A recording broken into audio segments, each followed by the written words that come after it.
আল্লাহ পাক রব্বুল আলামিন এই সমস্ত মাখলুকাতকে সৃষ্টি করছে একমাত্র উদ্দেশ্য হলো আল্লাহ তাআলার ইবাদত করার জন্য। মানুষের জীবনে পরীক্ষা আসে মানুষের। আমি যে আয়াত তেলাওয়াত করছি এই আয়াতের মধ্যে আল্লাহ পাক রব্বুল আলামিন অনেক মানুষ এরকম মনে করে যে আল্লাহ পাক আমাদেরকে এই পৃথিবীতে সৃষ্টি করেছেন আর যারা মুমিন তারা মনে করে যে মুসলমান আমরা হইছি এতেই আমরা নাজাত পেয়ে যাব। অনেক মুসলমান এমন আছে যে জিজ্ঞেস করলে যে নামাজ পড়েন না, যে ইবাদত করেন না, এমনও মানুষ আছে শুক্রবারের নামাজে তো আসে না, ঈদের নামাজও অনেকে আসে এরকম অবজ্ঞা। বললে যে আমি সুর হইতে পারি কিন্তু ইমানটা খুব কি শক্তিশালী, এমন লোক পাওয়া যায় যে নামাজ না পড়তে পারি কিন্তু ইমান খুব কি শক্তিশালী, এরকম বলে। আল্লাহ পাক রব্বুল আলামিন এই সমস্ত মানুষকে উদ্দেশ্য করে আল্লাহ পাক রব্বুল আলামিন বলেন আহাসিবান নাস আইয়ুতরাকু আইয়াকুলু আমান্না ওয়া হুম লা ইফতানুন। মানুষ কি মনে করে তাদেরকে এই কথা বললেই ছেড়ে দেওয়া হবে যে আমি মুমিন, আমি মুসলমান বললেই ছেড়ে দেওয়া হবে? আল্লাহ পাক এরপরে আয়াতের মধ্যে বলেন ওয়ালাকাদ ফাতান্নাল্লাযীনা মিন ক্বাবলিহিম, অথচ আমি তাদের পূর্ববর্তী সবাইকে আল্লাহ পাক পরীক্ষা নিয়েছেন যেন আল্লাহ পাক জানতে পারেন ফালা ইয়ালামান্নাল্লাহুল্লাযীনা সাদাকু ওয়া লা ইয়ালামান্নাল কাযিবিন। যারা ঈমানের দাবি করে তাদের ঈমানের দাবি সত্য কিনা তা আমি অবশ্যই জানব। তাহলে এই আয়াত দ্বারা কি বোঝা যায়? আল্লাহ পাক আমাদের পরীক্ষা দিবেন কিনা, আমাদের ঈমানের পরীক্ষা আল্লাহ পাক নিবেন। সূরাতুল মুলকের মধ্যে আল্লাহ পাক রব্বুল আলামিন বলেন আল্লাযী খালাকাল মাউতা ওয়াল হায়াতা লিয়াবলুয়াকুম আইয়ুকুম আহসানু আমালা। তিনি আল্লাহ পাক রব্বুল আলামিন যিনি খালাকাল মাউতা ওয়াল হায়াতা, যিনি মৃত্যু এবং হায়াতকে আল্লাহ তাআলা সৃষ্টি করেছেন, লিয়াবলুয়াকুম আইয়ুকুম আহসানু আমালা, যেন আল্লাহ পাক এই দেখার জন্য যে তোমাদের মধ্যে কে সুন্দর আমল করে, আহসান আমল করে, সুন্দর আমল করে। এই কারণেই স্কুলে ভর্তি হইলে, মাদ্রাসায় ভর্তি হইলে পরীক্ষা থাকে, কারণ পরীক্ষা যদি না থাকে তাহলে ছাত্র কি ভালো করে পড়ালেখা করবে? ভালো করে পড়ালেখা করবে না। আর পরীক্ষা আসলেই বোঝা যায় যে কোন ছাত্র পড়ালেখা করছে, কোন ছাত্র ভালো, কোন ছাত্র খারাপ। এই পরীক্ষার মধ্যে যাচাই হয়ে যায়। আল্লাহ পাক রব্বুল আলামিন আমাদেরকে পরীক্ষা নিবেন। আমাদের পরীক্ষার মধ্যে সাবজেক্ট কি? আমরা দেখি যারা স্কুলে পড়ালেখা করে তাদের সাবজেক্ট থাকে অনেকগুলা সাবজেক্ট, বাংলা, ইংরেজি, অঙ্ক, ইতিহাস, ভূগোল, অনেকগুলা সাবজেক্ট আল্লাহ পাক রব্বুল আলামিন এই দুনিয়ার নিজামের মধ্যে অনেকগুলা সাবজেক্ট থাকে, মাদ্রাসার মধ্যে সাবজেক্ট থাকে এবং একটা সুনির্দিষ্ট সময় থাকে, 2 ঘন্টা সময়, 1 ঘন্টা সময় পরীক্ষা, একটা সুনির্দিষ্ট কি থাকে? সময় থাকে। তাহলে আমাদের যে আল্লাহ পাক রব্বুল আলামিন পরীক্ষা নিবেন, এই পরীক্ষার সময়টা কতটুকু এবং সাবজেক্ট কি সেটা আমাদের জানা দরকার। কারণ সাবজেক্ট যদি আমরা না বুঝি তাহলে আমরা কি পরীক্ষা দিব? আমাদের কি পরীক্ষা নিবেন যদি সাবজেক্ট না জানি তাহলে আমরা কি পরীক্ষা দিব? এই জন্য আমাদের সাবজেক্ট জানা দরকার, সময় জানা দরকার। আল্লাহ পাক রব্বুল আলামিন বলেন ওয়া'বুদ রাব্বাকা হাত্তা ইয়াতিয়াকাল ইয়াকিন, তোমরা আল্লাহ পাক রব্বুল আলামিনের ইবাদত করো হাত্তা ইয়াতিয়াকাল ইয়াকিন, ইয়াকিন আসা পর্যন্ত, তোমরা ইয়াকিন আসা পর্যন্ত আল্লাহ তাআলার ইবাদত করো।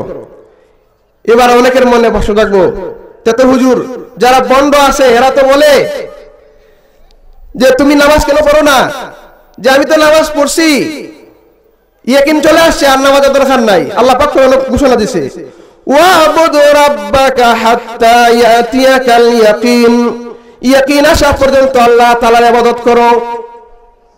অতএব ইয়াকিন চলে আসছে আর কি দরকার নাই, নামাজ রোজা কিছু দরকার নাই। ওই আয়াতের অর্থ ইয়াকিন আসা পর্যন্ত তোমরা আল্লাহ তাআলার ইবাদত করো। কিন্তু এই আয়াতের ব্যাখ্যা মুফাসসিরিনে কেরাম, সাহাবায়ে কেরাম, রাসূল সাল্লাল্লাহু আলাইহি ওয়াসাল্লাম কি করেছেন তা না জানার কারণে কুরআনের শুধুমাত্র তরজমা জেনে মানুষ যদি আমল করে, অনেক আয়াত আছে যে আয়াতের শুধুমাত্র তরজমা জানলেই হবে না, তার তাফসীর জানতে হবে। এই আয়াতের ব্যাখ্যার মধ্যে মুফাসসিরিন উল্লেখ করেন ওয়া'বুদ রাব্বাকা হাত্তা ইয়াতিয়াকাল ইয়াকিন আইল মাউত, ইয়াকিনের অর্থ হলো মাউত, তোমরা মৃত্যু আসা পর্যন্ত আল্লাহ তাআলার ইবাদত করো। ওয়া'বুদ রাব্বাকা হাত্তা ইয়াতিয়াকাল ইয়াকিন আইল মাউত, মৃত্যু আসা পর্যন্ত তোমরা আল্লাহ তাআলার ইবাদত করো। তাহলে বন্ধুরা যে এই কথা বলে যে ইয়াকিন চলে আসছে আর ইবাদত দরকার নাই, সে কথাটা ঠিক নয়। কুরআনের তাফসীর না জানার কারণে, কুরআনের জ্ঞান না থাকার কারণে এই সমস্ত বন্ধুরা বন্দামি করতেছে। তাহলে এই আয়াত দ্বারা মুফাসসিরিনে কেরাম বলেন যে মানুষের পরীক্ষার সময় কতটুক পর্যন্ত, মৃত্যু পর্যন্ত পরীক্ষা। স্কুলের পরীক্ষার সময় থাকে 2 ঘন্টা, 2.5 ঘন্টা, 3 ঘন্টা। মাদ্রাসার সময় থাকে, মাদ্রাসার ছাত্রদের পরীক্ষার একটা সময় থাকে 2 ঘন্টা, 3 ঘন্টা, 2.5 ঘন্টা, 1 ঘন্টা। কিন্তু মুমিন, তোমার পরীক্ষার সময় সুনির্ধারিত নয়, তোমার পরীক্ষার সময় হলো তোমার মৃত্যু পর্যন্ত। তাহলে আমাদের পরীক্ষার সময় কতটুক? মৃত্যু পর্যন্ত আমাদের পরীক্ষার সময়। এটা বুঝলাম আমাদের পরীক্ষার, আমরা যে পরীক্ষা দিব পরীক্ষার শেষ সময় বুঝলাম মৃত্যু পর্যন্ত। আর শুরু, পরীক্ষার শুরু কখন থেকে হয়? আমাদের পরীক্ষা, আমাদের পরীক্ষা আমাদের জীবনের কখন থেকে শুরু হয়? রাসূল কারীম সাল্লাল্লাহু আলাইহি ওয়াসাল্লাম হাদিসের মধ্যে বলেন ক্বালান নাবিয়্যু সাল্লাল্লাহু আলাইহি ওয়াসাল্লাম রুফিআল কালামু আন থালাথাতিন আন-নাঈম হাত্তা ইয়াস্তাইকিযা ওয়া আনিল মাজনুন হাত্তা ইয়াকিলা ওয়া আনিস সাবিয়্যি হাত্তা ইয়াহতালিমা। রাসূল সাল্লাল্লাহু আলাইহি ওয়াসাল্লাম বলেন, মানুষ থেকে আল্লাহ পাক রব্বুল আলামিন কলম উঠিয়ে নিয়েছেন। 3 প্রকার লোক থেকে আল্লাহ পাক রব্বুল আলামিন কলম উঠিয়ে নিয়েছেন, অর্থাৎ তাদের আমলনামা লেখা হয় না। এর মধ্যে একজন হইল ওই ব্যক্তি, যেই ব্যক্তি ঘুমের মধ্যে আসে, সেই ঘুমের মধ্যে থাকা অবস্থায় কোনো ভুল করলে, কাউকে গালি দিলে তার গুনাহ লেখা হয় না, আল্লাহ পাক তার থেকে কলম উঠিয়ে নিয়েছেন। 2 নম্বর হইল ওয়া আনিল মাজনুন, ওই পাগল থেকে আল্লাহ পাক রব্বুল আলামিন কলম উঠিয়ে নিয়েছেন। যে পাগল হয়ে গেছে, তার মাথা ঠিক নয়, এই পাগল থেকে আল্লাহ পাক রব্বুল আলামিন কলম উঠিয়ে নিয়েছেন। এই পাগলে যদি কোনো অপরাধ করে, কাউকে যদি হত্যা করে ফেলে, কাউকে যদি গালি দেয়, বিভিন্ন অপরাধ করলে এই পাগলের গুনাহ লেখা হয় না। ওয়া আনিস সাবিয়্যি, এবং ওই ছোট বালক থেকে, যারা ছোট শিশু, তাদের থেকে আল্লাহ পাক রব্বুল আলামিন কলম উঠিয়ে নিয়েছেন, তাদের কোনো অপরাধ লেখা হয় না। তাহলে এই হাদিস দ্বারা আমরা কি বুঝলাম? হাত্তা ইয়াহতালিমা, বালিগ হওয়া পর্যন্ত। যখন বালিগ হয়ে যাবে তার দফতর খোলা হবে, সে অপরাধ করলে সে অপরাধগুলো লেখা হবে। তাহলে আমরা এই হাদিস থেকে কি বুঝলাম? বালিগ হওয়া থেকে তার পরীক্ষা শুরু হয়। হাত্তা ইয়াহতালিমা, যখন সে বালিগ হয়ে যায় তার আমলনামা লেখা শুরু হয়। আর আমলনামা যখন লেখা শুরু হয় তার পরীক্ষা শুরু। আল্লাহ পাক রব্বুল আলামিন বলেন ওয়াবুদ রাব্বাকা হাত্তা ইয়াতিয়াকাল ইয়াকিন, তুমি বালিগ হওয়ার পর থেকে তুমি মৃত্যু পর্যন্ত আল্লাহ তাআলার ইবাদত করো। তাহলে আমরা বুঝতে পারলাম আমাদের পরীক্ষার সময় কোন পর্যন্ত? বালিগ হওয়ার পর থেকে মৃত্যু পর্যন্ত। এবং আমাদের মৃত্যুর তো কোনো কি নাই, সুনির্দিষ্ট কোনো সময় নাই। এই কারণে এই পরীক্ষাটা আমাদের শুরু, আল্লাহ পাক আমাদের পরীক্ষা করবেন। আল্লাহ পাক মানুষকে দুই ভাবে পরীক্ষা করেন। কয়ভাবে পরীক্ষা করেন? দুই ভাবে পরীক্ষা করেন। সাবজেক্ট পরে আসতেছে, দুই ভাবে আল্লাহ পাক পরীক্ষা করেন। এক নাম্বার হলো আল্লাহ পাক মানুষকে ধন সম্পদ দিয়ে, মানুষকে শরীরে সুস্থ রেখে নিয়ামত দিয়ে আল্লাহ পাক পরীক্ষা করেন। আর দুই নম্বর হলো আল্লাহ পাক নিয়ামত ছিনিয়ে নিয়ে মানুষকে পরীক্ষা করেন। আল্লাহ পাক রব্বুল আলামিন কুরআনুল কারীমের মধ্যে বলেন, কুল্লু নাফসিন যায়িকাতুল মাউত ওয়া নাবলুকুম বিশ-শাররি ওয়াল খায়র। ও দুনিয়ার মানুষরা, তোমরা জেনে রাখো, কুল্লু নাফসিন যায়িকাতুল মাউত, প্রত্যেক প্রাণী মৃত্যুর স্বাদ গ্রহণ করতে হবে। ওয়া নাবলুকুম বিশ-শাররি ওয়াল খায়র, আর আমি তোমাদেরকে দুইটি বিষয়ে পরীক্ষা নিব রে মুমিন। এক নাম্বার হলো আমি তোমাদেরকে বিশ-শাররি, আমি তোমাদেরকে ধন সম্পদ ছিনিয়ে নিয়ে, বিপদ দিয়ে, অসুস্থ করে আমি তোমাদেরকে পরীক্ষা নিব। ওয়াল খায়র, এবং কল্যাণ দিয়ে, ধন সম্পদ দিয়ে তোমাকে সুস্থ রেখে আমি আল্লাহ পাক রব্বুল আলামিন পরীক্ষা নিব। এই দুই ভাবে আল্লাহ পাক রব্বুল আলামিন মুমিনের কাছ থেকে পরীক্ষা নেবেন। সুস্থ জীবন দিয়ে আল্লাহ পাক পরীক্ষা নেবেন। তাহলে আমরা এই দুইটা বিষয় স্মরণ রাখবো। আল্লাহ পাক দুই ভাবে পরীক্ষা নেবেন। এক নম্বর হলো নিয়ামত দিয়ে, আর দুই নম্বর হলো নিয়ামত ছিনিয়ে নিয়ে। এই নিয়ামতের মধ্যে দুনিয়ার সব কিছু প্রবেশ করেছে। এবার কয়টা সাবজেক্টে আল্লাহ পাক আমাদেরকে পরীক্ষা নেবেন? পাঁচটা সাবজেক্টে আল্লাহ পাক আমাদের পরীক্ষা নেবেন। কতটা সাবজেক্ট? পাঁচটা সাবজেক্টে আল্লাহ পাক আমাদের পরীক্ষা নেবেন। আল্লাহ পাক রব্বুল আলামিন কোরআনুল কারীম বলেন, আল্লাহ পাক রব্বুল আলামিন কুরআনুল কারীমের মধ্যে ঘোষণা দিয়েছেন, ইয়া আইয়ুহাল্লাযীনা আমানুস্তাঈনু বিস-সাবরি ওয়াস-সালাহ ইন্নাল্লাহা মা'আস-সাবিরিন ওয়া লা তাকুলু লিমান ইউকতালু ফী সাবীলিল্লাহি আমওয়াত বাল আহইয়াউ ওয়ালাকিন লা তাশউরুন ওয়া লানাবলুওয়ান্নাকুম বিশাইইন মিনাল খাউফি ওয়াল জু'i ওয়া নাকসিন মিনাল আমওয়াল ওয়াল আনফুসি ওয়াস সামারাত। আল্লাহ পাক রব্বুল আলামিন বলেন, ওয়া লানাবলুওয়ান্নাকুম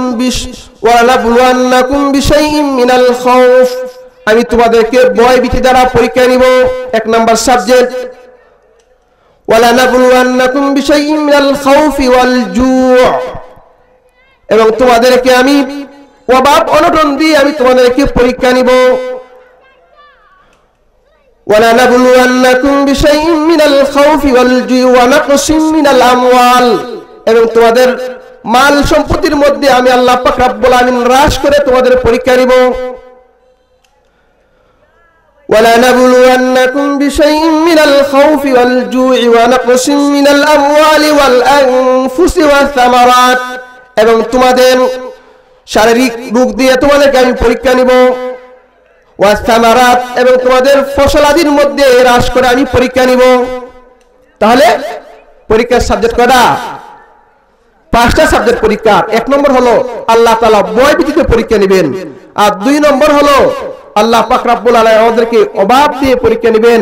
তিন নম্বর হলো আল্লাহ পাক রব্বুল আলামিন আমাদেরকে অসুস্থতা দিয়ে আল্লাহ পাক পরীক্ষা নেবেন।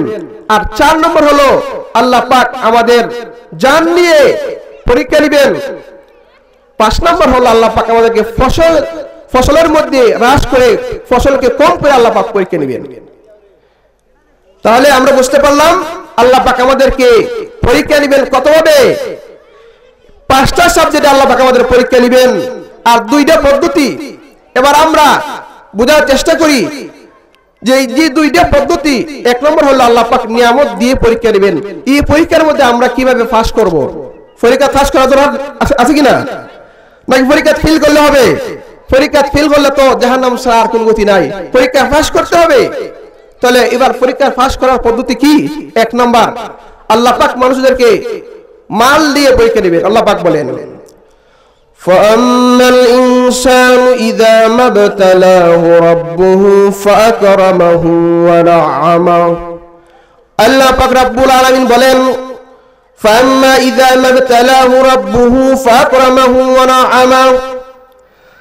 তার প্রতিপালক যখন তাকে পরীক্ষা নেয়, ওয়ানাআমা, এবং তাকে নিয়ামত দান করি, আল্লাহ পাক রব্বুল আলামিন নিয়ামত দেন, ফায়াকুলু রাব্বি আকরামান, তখন সে বলে আল্লাহ পাক রব্বুল আলামিন আমাকে, আল্লাহ পাক রব্বুল আলামিন সম্মান দিয়েছেন। আল্লাহ পাকের প্রশংসা করে না, আল্লাহ পাক তাকে সম্পদ দিয়েছে, সম্পদের প্রশংসা সে করে না, সে আল্লাহ পাকের শুকরিয়া জ্ঞাপন করে না। সে বলে আমাকে তো আল্লাহ পাক সম্পদ দিবি, আমি যে কৃষিটা করেছি, আমি কত সুন্দর ক্ষেতের মধ্যে সার দিয়েছি, আমার মতো এত সুন্দর করে কেউ সার পান করতে পারে না, আমার মতো বড় কিছু কে আছে? আল্লাহ পাক দিয়েছে, সেই ব্যক্তি আল্লাহ পাকের দেওয়ার নিয়ামতের শুকরিয়া আদায় করে না। সে বলে, তার কৃতিত্ব প্রকাশ করে, আমি এই কারণে পেয়েছি, আমি সেই কারণে পেয়েছি। আল্লাহ পাক রব্বুল আলামিন বলেন, ওয়াম্মা ইযা মাবতালাহু ফাকাদারা আলাইহি রিজকাহু, আর আমি যখন আমি রিজিকের অভাব দিয়ে যখন তাকে আমি পরীক্ষা করি, সে বলে ফায়াকুলু রাব্বি আহানান, আল্লাহ আমাকে অসম্মানিত করেছে। আসলে তো আমি তার উপযুক্ত নয়, কিন্তু আল্লাহ পাক আমাকে অসম্মান করলো। আমি নির্বাচনে দাঁড়িয়েছি, নির্বাচনের মধ্যে পাস করার কথা, আমার জনবল এলাকার মধ্যে বেশি, কিন্তু আমি নির্বাচনে ফেল করলাম, আল্লাহ তো আমাকে অসম্মানী করে দিল, আমি তো তার উপযুক্ত নয়।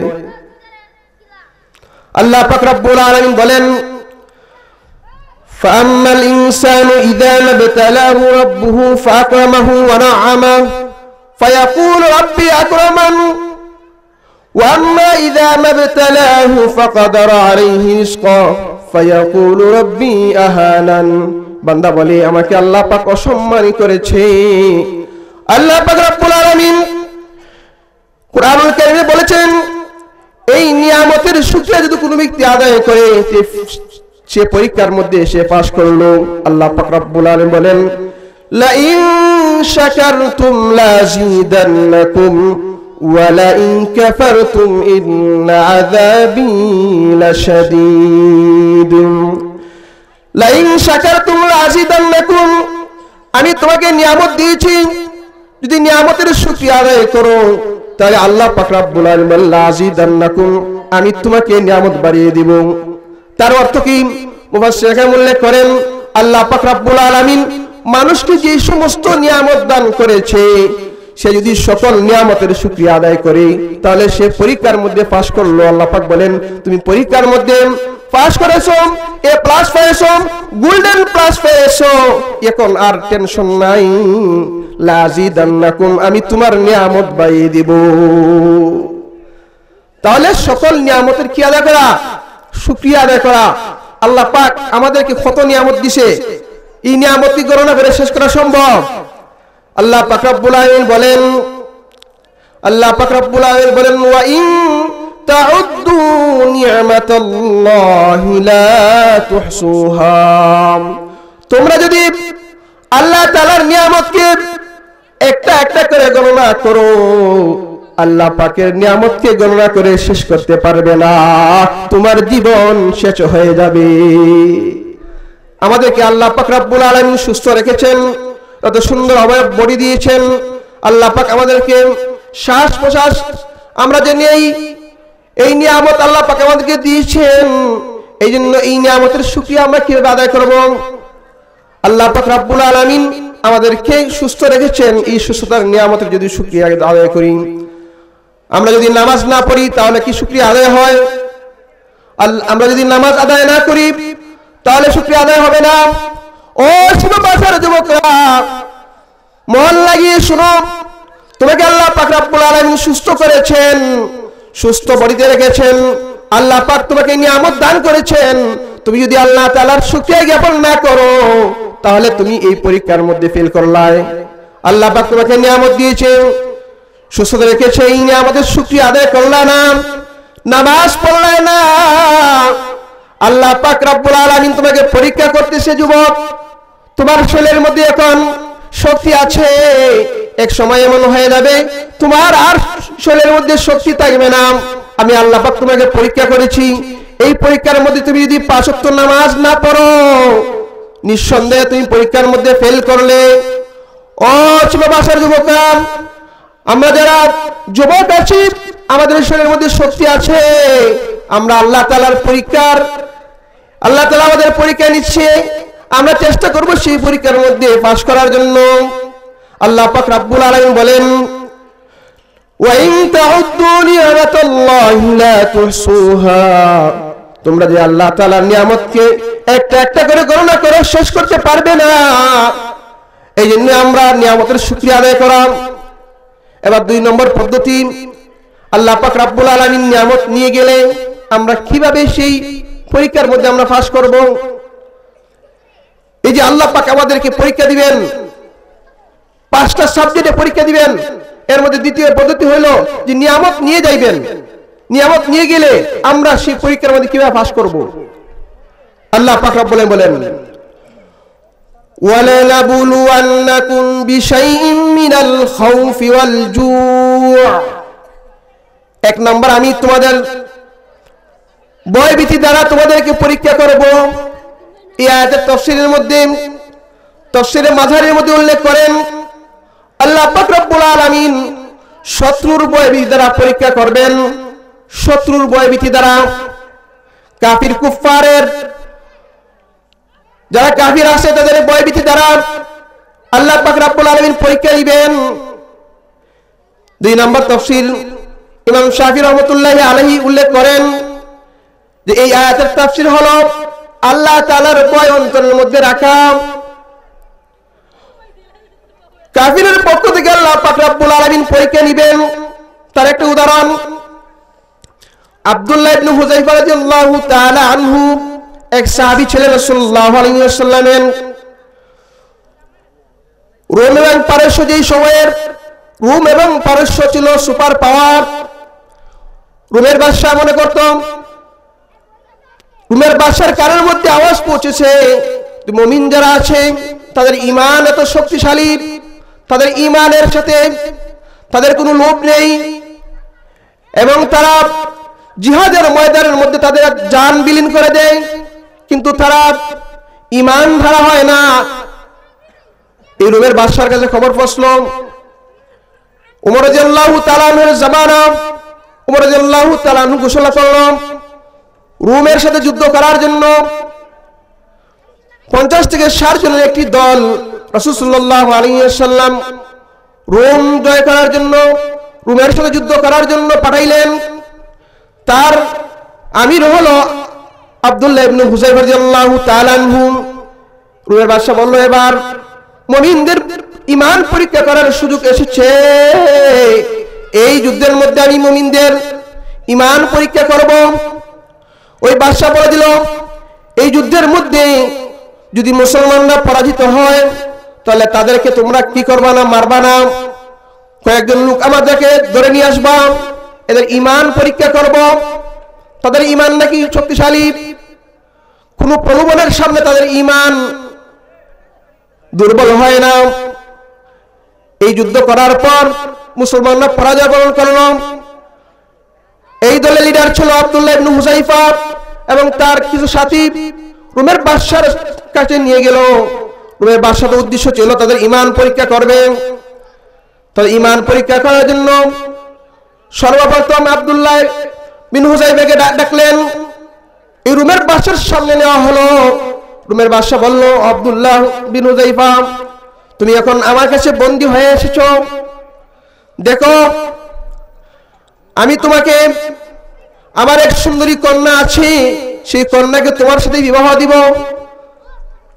তবে আমি হইলাম ইহুদি ধর্ম, যদি তুমি এই ধর্ম ইসলাম ধর্ম বাদ দিয়ে তুমি ইহুদি ধর্ম কবুল করো, তাহলে আমি আমার সুন্দরী মেয়েকে তোমার সাথে বিবাহ দিব এবং আমার সম্পত্তির অর্ধেক তোমার নামে লিখে দিব। পাশাপাশি আমি ইন্তেকালের পর তুমি আমার সম্পত্তির অধিকার হয়ে যাবে। দেখো, এই অফার তোমার সামনে আমি পেশ করলাম।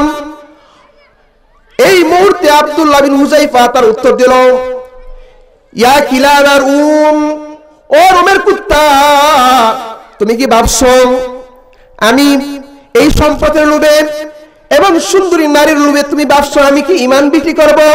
না, কখনো হতে পারে না। আমি এই ঈমান বিক্রি করতে পারি না। ও রোমের বাদশা, আমার জান শেষ হয়ে যেতে পারে, কিন্তু আমি তোমার প্রস্তাব গ্রহণ করব না। কি মনে করেন, এত বিপদ পড়লে আমাদেরকে যদি কোনো অফার দেয় আমরা কি স্যার মনে করেন? হ্যাঁ, এক নাম্বার হলো আমাকে এখন শেষ করে ফেলবে, আমি বন্দী। আর দুই নম্বর, অত সুন্দর অফার আব্দুল্লাহ বিন হুযায়ফা নাকচ করে দিলেন। এই মুহূর্তে রোমের বাদশা বলল, না, এভাবে হবে না, তার এক সাথীকে নিয়ে আসো এবং তার জল্লাদদেরকে আদেশ দিল, বড় একটা ডেক নিয়ে আসো, যেই ডেকের মধ্যে তেল ভর্তি করে জাল দিতে থাকো। তার আদেশে, রোমের বাদশার আদেশে তার জল্লাদরা একটা ডেকের মধ্যে তেল গরম করে আব্দুল্লাহ বিন হুযায়ফাকে নয়, তার সাথে বন্দী তার একজন ভাইকে সামনে নিয়ে গেল। আব্দুল্লাহ বিন হুযায়ফাকে এই ডেকের সামনে রাখলো, রাখার পর তার সামনে তার এক ভাইকে এই ডেকের মধ্যে ছেড়ে দিল। সাথে সাথে জ্বলন্ত আগুনের মধ্যে তেল এমন গরম হয়েছে, তার সাথীকে সারার সাথে সাথে সে বিরান হয়ে গেছে। এই মুহূর্তে বলল, ও আব্দুল্লাহ বিন হুযায়ফা, এই মুহূর্তে এই ডেকের মধ্যে তোমাকে ছাড়বো। দেখো, এখনো আমি যে প্রস্তাব দিয়েছি, তোমাকে যে প্রস্তাব দিয়েছি, আমার সম্পত্তির অর্ধেক দিব, আর আমি ইন্তেকালের পর তুমি সম্পত্তির মালিক হয়ে যাবে। আর 3 নম্বর প্রস্তাব হলো আমার সুন্দরী মেয়েকে তোমার কাছে বিবাহ দিব। এই প্রস্তাবটা এখনো বলবৎ আছে, দেখো তুমি স্বীকার করে নাও, তুমি ইহুদি ধর্ম গ্রহণ করো, ইসলাম ধর্ম তুমি পরিত্যাগ করে দাও। আব্দুল্লাহ বিন হুযায়ফা এই মুহূর্তে বলল, এই মুহূর্তে তার অবস্থা দেখে তার চোখ দিয়ে সামান্য একটু পানি বাইর হইল। এবার রোমের বাদশা বুঝতে পারলো, মনে হয় আব্দুল্লাহ বিন হুযায়ফা কিছু ভয় পাইছে। এবার সে এই দুর্বলতাকে সে কাজে লাগাতে চাচ্ছে। সে ভাবছে যে আব্দুল্লাহ বিন হুযায়ফা মনে ভয় পাইছে, তার সামনে তার ভাইকে কি করে দিছে, সাথে সাথে বিরান হয়ে গেছে, এই ডেকের মধ্যে বাজি করে ফেলছে। আব্দুল্লাহ বিন হুযায়ফাকে বলল, এখনো তোমার সুযোগ আছে, তুমি এই প্রস্তাব গ্রহণ করতে পারো। আব্দুল্লাহ বিন হুযায়ফা রাসূল সাল্লাল্লাহু আলাইহি ওয়াসাল্লামের সাহাবী, এই মুহূর্তে বলল, ও রোমের বাদশা, তুমি মনে হয় ভাবছো আমার চোখ দ্বারা পানি বাইর হচ্ছে, আমি এই মুহূর্তে ভয় পাইছি, তুমি মনে করছো নাকি? না, আমি ভয় পাই নাই, আমি এই জন্যই কান্না করতেছি, আমি আল্লাহর দরবারে আরজি পেশ করতেছি, ইয়া রাব্বাল আলামিন, তুমি আব্দুল্লাহ বিন হুযায়ফাকে মাত্র জান দিয়েছো, আমি তোমার জন্য কত ভালোবাসা, ইয়া আল্লাহ ইসলামের জন্য কত ভালোবাসা, নবীর জন্য কত ভালোবাসা, হে আল্লাহ, আমি একটা জান দ্বারা কিভাবে প্রমাণ করব? ইয়া রাব্বাল আলামিন, আপনি যদি আমাকে 100টা জান দিতেন, তাহলে আমি এই মুহূর্তে 100টা জান কুরবানি দিয়ে আমি দেখিয়ে দিতাম আল্লাহ আমি তোমাকে কত ভালোবাসি। এই মুহূর্তে আব্দুল্লাহ বিন হুযায়ফা এই কথা বলার পর তো রোমের বাদশা বলল যে না, আব্দুল্লাহ বিন হুযায়ফাকে আর কি করা যাবে না, তার ঈমান হরণ করা যাবে না। তখন কি করলো, এই দলবল যারা আছে আব্দুল্লাহ বিন হুযায়ফা এবং তার সাথে যারা বন্দী হয়েছে তাদেরকে সবাইকে তারা এই রোমের বাদশা মুক্তি দিয়েছে। আব্দুল্লাহ বিন হুযায়ফা এবং তার সহোদররা যখন তারা রোম থেকে আসতেছে রাসূল সাল্লাল্লাহু আলাইহি ওয়াসাল্লাম তখন নাই। হযরত ওমর রাদিয়াল্লাহু তাআলা আনহু আব্দুল্লাহ বিন হুযাইফা দলকে ইস্তেকবাল জানিয়ে অভ্যর্থনা জানিয়ে নিয়ে আসলো। আব্দুল্লাহ বিন হুযাইফা রাদিয়াল্লাহু তাআলা আনহু এবং তাদেরকে সাহাবায়ে কেরাম সাধারণ চলে আসলো। তারা জিজ্ঞেস করলো, ও আব্দুল্লাহ বিন হুযাইফা, তোমরা কিভাবে সেখান থেকে তোমরা চলে আসলে? আব্দুল্লাহ বিন হুযাইফা তার এই ঘটনাগুলা সাহাবীদের কাছে পেশ করলো। তাহলে বোঝা গেল যে ঈমানের পরীক্ষার মধ্যে আল্লাহ পাক আমাদের ঈমানের পরীক্ষা নিবেন। এক নাম্বার সাবজেক্ট হলো জানের ভয় দ্বারা আল্লাহ পাক কি নিবেন? পরীক্ষা নিবেন, যেমন সাহাবায়ে কেরাম দিয়েছে। আল্লাহ পাক রব্বুল আলামিন দুই নম্বর যে পরীক্ষা নিবেন, বিশাইইন মিনাল খাউফি ওয়াল জু' ওয়াবাদ দিয়ে অনটন দিয়ে আল্লাহ পাক রব্বুল আলামিন পরীক্ষা নিবেন। অভাব দিয়ে আল্লাহ তাআলা কি দিবেন? পরীক্ষা নিবেন।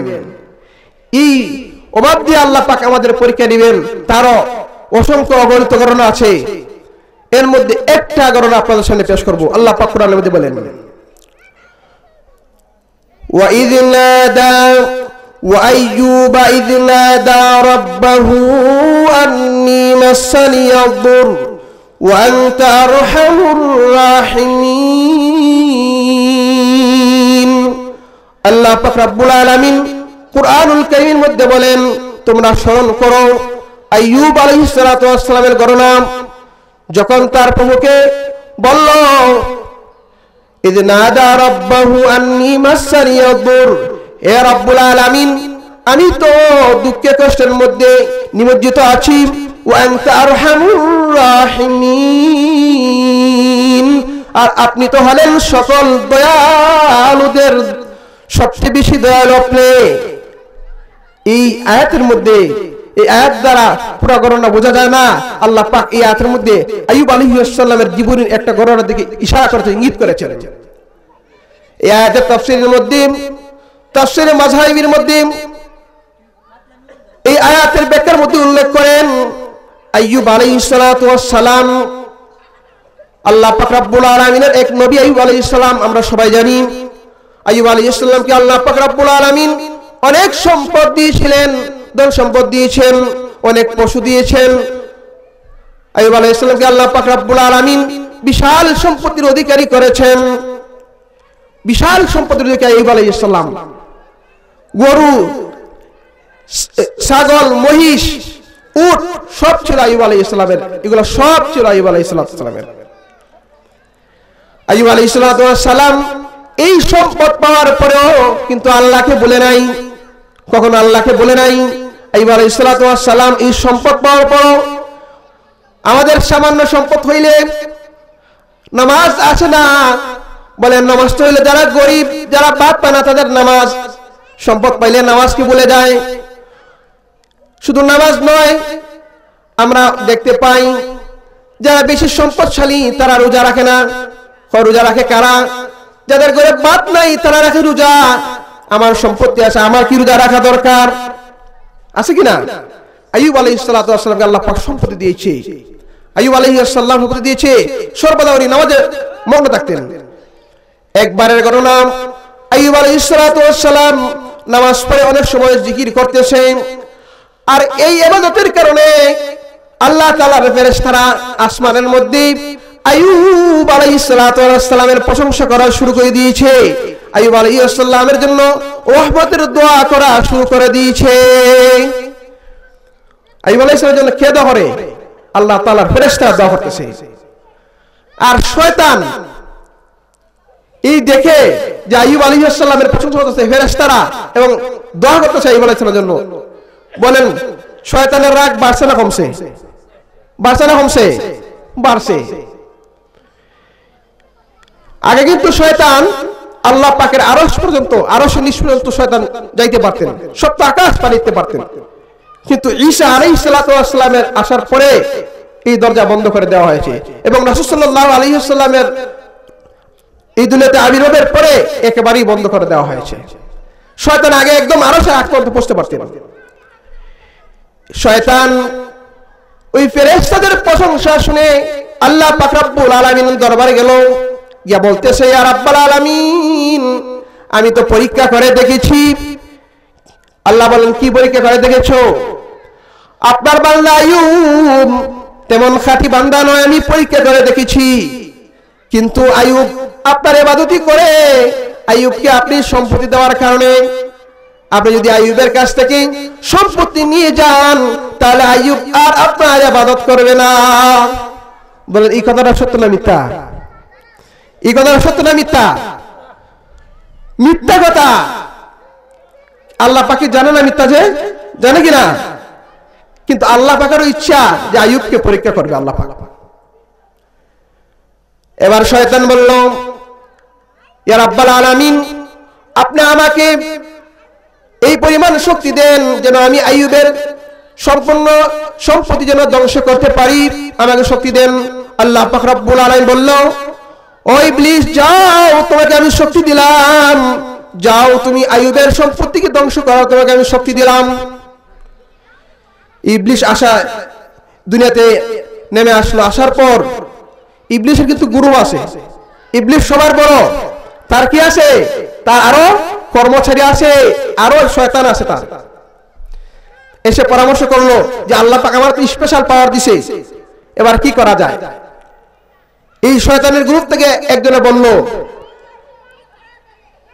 ইবলিসকে বলল তাহলে আমাকে একটি দায়িত্ব দেন, আমার এমন ক্ষমতা রয়েছে আমি গোলাকার আগুন হইতে পারি, আগুনের গোলাকার আগুন হইতে পারি, আমি আইয়ুবের সমস্ত উটকে আমি জ্বালিয়ে দিব। ইবলিসের কাছে কি করলো? আবদার করলো এক শয়তান যে আমাকে একটু সুযোগ দেন, আমি আইয়ুবের উট সব ধ্বংস করে দিব। ইবলিস বলল, যাও তোমাকে আমি হুকুম দিলাম, তোমাকে আমি অধিকার দিলাম, যাও তুমি আইয়ুবের উটকে সমস্ত উটকে জ্বালিয়ে দাও। ওই শয়তান গিয়ে আইয়ুব আলাইহিস সালাতু ওয়াস সালামের এই সমস্ত উটগুলা মারের মধ্যে রাখালগুলা সেই উটগুলা রাখালি করতেছে। এই মুহূর্তে শয়তান গিয়ে সব উটগুলাকে জ্বালিয়ে দিল। জ্বালিয়ে দেওয়ার পর ওই শয়তান যখন জ্বালিয়ে দিল, এই শয়তান ইবলিসের কাছে সংবাদ পৌঁছে দিল, আমি আইয়ুবের সব উটগুলাকে জ্বালিয়ে দিয়েছি। তখন ওই ইবলিস আইয়ুব আলাইহিস সালামের কাছে এসে বলল, ও আইয়ুব, তুমি তো খবর জানো না তোমার সমস্ত উটগুলো আল্লাহ পাক রব্বুল আলামিন কি করে দিয়েছে? সমস্ত উটগুলো আল্লাহ পাক রব্বুল আলামিন ধ্বংস করে দিয়েছে। আইয়ুব আলাইহিস সালাম বলেন, আলহামদুলিল্লাহ, যে আল্লাহ পাক রব্বুল আলামিন আমাকে সম্পত্তি দিয়েছেন, ওই আল্লাহ পাক রব্বুল আলামিন তে আমার সম্পত্তি নিয়ে গেলেন, আমার উটগুলা সব নিয়ে গেছেন। আলহামদুলিল্লাহ, আমার এই উটগুলার কারণে আমি সঠিকভাবে আল্লাহ তাআলা ইবাদতের মধ্যে মগ্ন হইলে তার দিকে আমার মন চলে যাইতো, কিন্তু আল্লাহ পাক এই সম্পত্তি নিয়ে গেছে, এখন আমি নিশ্চিন্তে একনিষ্ঠভাবে আমি আল্লাহ তাআলার ইবাদত করতে পারবো। আলহামদুলিল্লাহ। শয়তান ভাবছিল যে মনে হয় তার এই উট ফুরিয়ে দিয়ে মনে হয় আইয়ুব মনে হয় আল্লাহ তাআলার ইবাদত থেকে বিমুখ হয়ে যাবেন, কিন্তু আল্লাহ পাক রব্বুল আলামিন আইয়ুব আলাইহিস সালাম এই প্রশংসা যখন করলো তখন শয়তান কি হয়ে গেল? শয়তান ব্যর্থ হয়ে গেল, শয়তান লাঞ্ছিত হয়ে গেল, বঞ্চিত হয়ে গেল। আমাদেরকে আল্লাহ পাক রব্বুল আলামিন সম্পত্তি দিয়েছেন, আমরা যেন সম্পত্তির যে আল্লাহ একটা নিয়ামত দিয়েছেন এই নিয়ামতের শুকরিয়া আমরা করতে পারি, আল্লাহর রাস্তায় যেন আমরা দান করতে পারি। আমাদের মসজিদের উদ্যোগে ওয়াজ, এই ওয়াজের মধ্যে যদি আমরা আমাদের যার যত যে পরিমাণ সামর্থ্য আছে এই সামর্থ্য অনুযায়ী যদি আমরা আল্লাহ পাকের রাস্তায় ব্যয় করতে পারি তাহলে বুঝতে পারবো যে আমরা আল্লাহ পাক সম্পত্তি যে পরীক্ষা নিচ্ছেন এই পরীক্ষার মধ্যে আমরা পাস করছি। আর যদি দেখা যায় যে আমাদের হাইসিয়ত অনুযায়ী সম্পত্তি অনেক, মসজিদও 200 টাকা 100 টাকা লেখায়, আল্লাহ পাক আমাদেরকে যেন আমরা পরীক্ষার মধ্যে যেন আমরা পাস করতে পারি, গোল্ডেন পাস যেন আমরা পাইতে পারি, আল্লাহ পাক আমাদেরকে তৌফিক দান করুন। ওয়া আখিরু দাওয়ানা আলহামদুলিল্লাহি রাব্বিল আলামিন।